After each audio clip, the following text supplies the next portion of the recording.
आनंद office के काम से जापान गया था। रात देर तक मीटिंग्स और रिपोर्ट्स में उलझे रहने के बाद वो थक कर अपने होटल लौटा।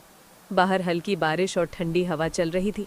उसमें कमरे की लाइट ऑन की, कोट टांगा और थकान भरे कदमों से कुर्सी पर बैठ गया।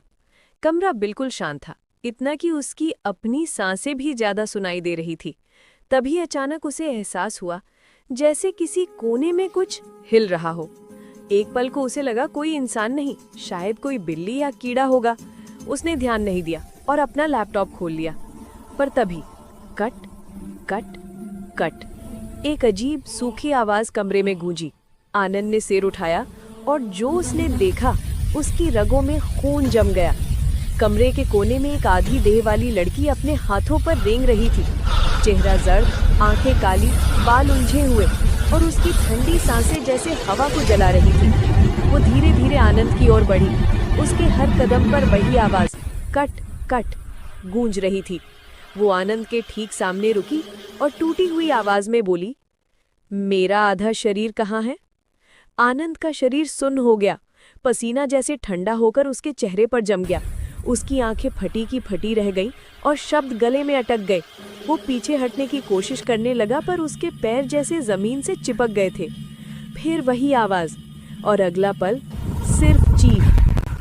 कहते हैं वो आत्मा काशिमा रेकू की थी। सालों पहले कुछ लड़कों ने उसके साथ दरिंदगी की और उसे जिंदा ट्रेन की पटरी पर फेंक दिया। उसी वक्त तेज रफ्तार ट्रेन गुजरी और उसका शरीर 2 हिस्सों में बंट गया। वो बहुत देर तक तड़पती रही, मन्नत मांगती रही, पर किसी ने आगे बढ़कर हाथ नहीं बढ़ाया। अब उसकी आत्मा लौट आई है।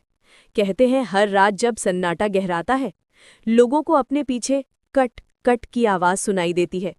अगर कोई उस आवाज पर ध्यान न दे तो वो बच जाता है, लेकिन जो मुड़कर देख लेता है, वो लड़की उसके सामने खड़ी होती है, आंखें ठंडी, चेहरा फीका, और पूछती है, मेरा आधा शरीर कहाँ है? उस सवाल के बाद वही होता है जो आनंद के साथ हुआ था। सन्नाटा, चीख और अगली सुबह एक अधूरी लाश। अगली सुबह होटल स्टाफ ने आनंद के कमरे का दरवाजा तोड़ा। अंदर सिर्फ खामोशी थी और फर्श पर 2 हिस्सों में बटा एक शरीर। लोग फिर फुसफुसाए, टक टक, और हवा में वही आवाज गूंजती रही।